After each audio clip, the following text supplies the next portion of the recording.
Everyone. Today's video is how to change your default currency.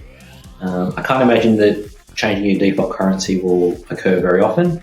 However, should you need to change your currency because you're opening up a practice in a different country or you've moved overseas, this is just how you can change the default currency that comes through.